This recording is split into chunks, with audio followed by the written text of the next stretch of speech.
Muslims, yeah? I mean, that might be an idea, right? But the point is, if you're trying to say, oh, I want to achieve some benefit from that, you have to be realistic about the benefit. I mean, the sisters, for example, who are wearing hijab, fair enough. You know, everyone's going to know they're Muslims, right? So there's a statement that they're making there straight away, right? I mean, in general, you know, there are, on the other hand, I want to say, there are lots of places you can mix with non-Muslims other than the pub, right? Or the whatever, right? I'm sure they have many societies who do sports that you could participate in. Climbing, skiing, mountain biking, football, I don't know, there's a whole list of them, right?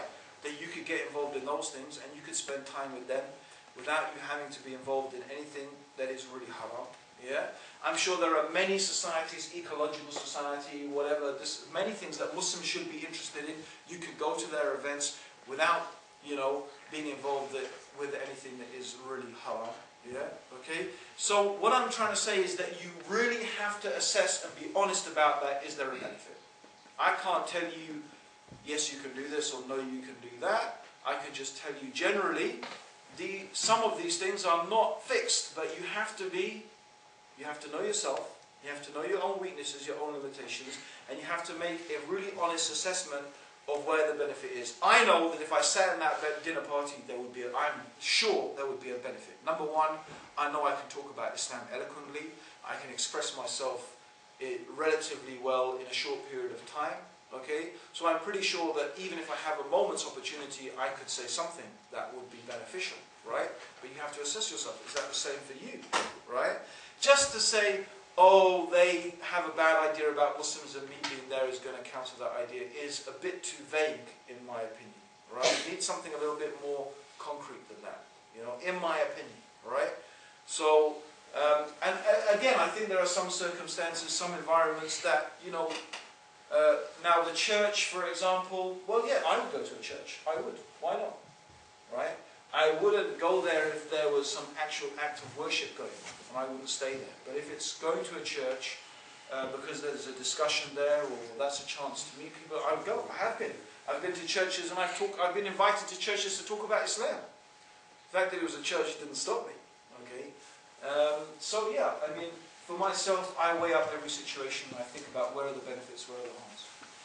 Is that good for everyone? Has anyone got more questions about that? Have you got the general idea of what I'm saying here? Yeah? It's an important question. Jazakallah khair. Anything else? Yes, brother. When you're talking about explaining Islam to the kid, that Islam is a submission and it will automatically turn them off. Yeah. What should we say instead to them? I mean, I had some time, so that I had a captive audience. You know, it's not like they were going to walk off and say, yeah, thanks, bye. You know, they had to sit there and they had to listen to that.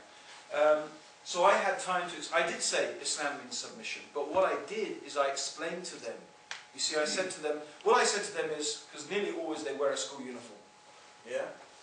So in this country, most schools, they have a school uniform. So I say to them, or even if they don't, I say, don't you have a school uniform?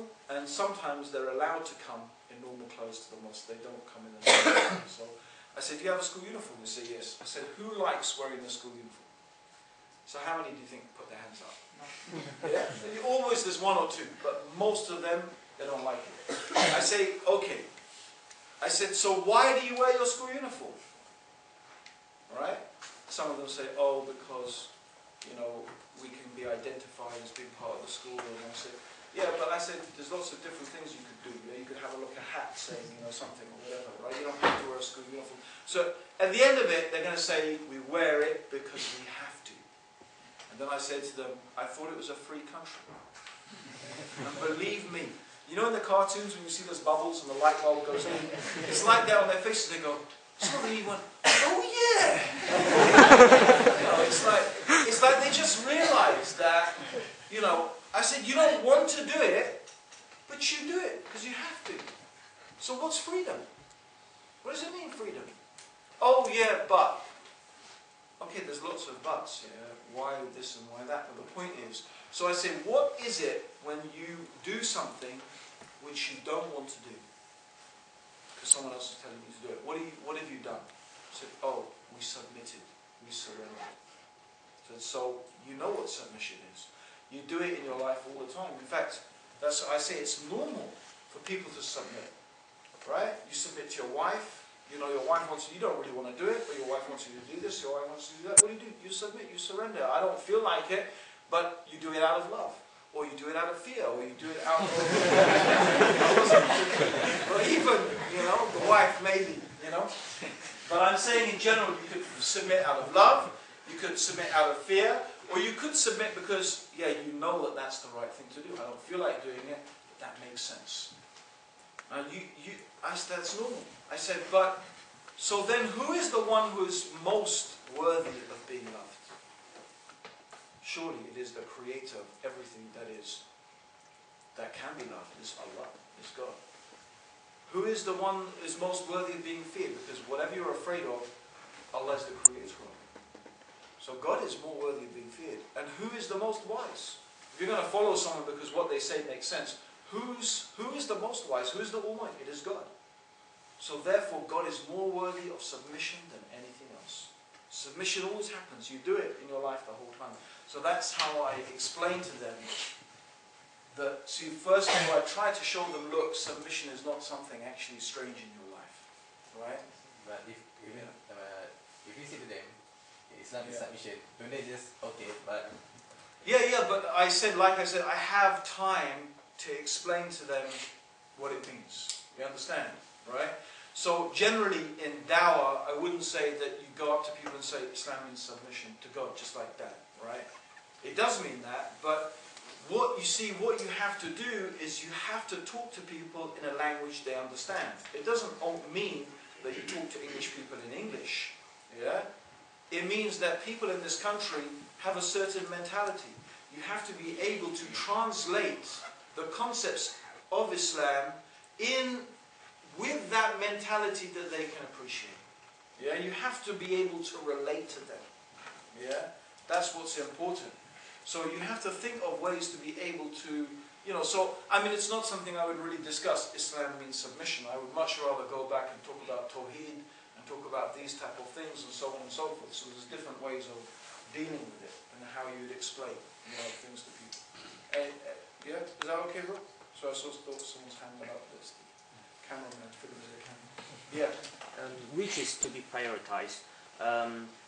Reminding other Muslims about their deen, or telling the non-Muslims about the religion, about Islam? I don't think there is any, you know, I don't say it is a priority this or that.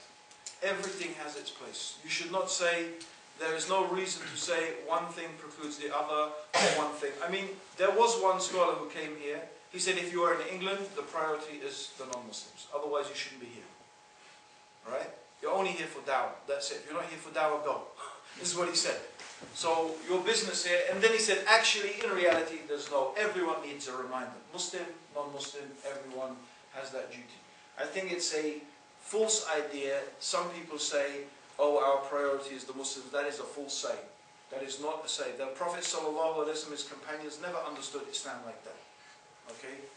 There were always Muslims, there were always munafiqun, there were always people who are some weaker than others, but they never said, oh, we will concentrate our efforts on giving dawah only to the Muslims and we will not concern ourselves with giving dawah to the non-Muslims. No, in fact, what you should deal with is whatever you are confronted with. If there is a Muslim, you talk to the Muslim. If you're confronted with a non-Muslim, you should talk to the non-Muslim. Everyone has a right to your, you know, to your advice and to your help according to your ability.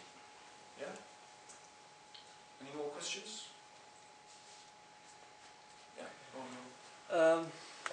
It's kind of a very tricky question for me. Okay. I have been reading some, especially in news, lot of Muslim scholars. As you said, you yourself explained that you met a scholar who said, if you are here to give dawah, then you should stay, otherwise no. There are loads of scholars who give quite a contradictory kind of statements. Yeah. And they keep on giving them. Well, the same scholar contradicts himself? No, like... Or two different scholars come up with... for example, I can give you an example. Like, almost 3 weeks back, I heard a scholar giving that we have so many Muslims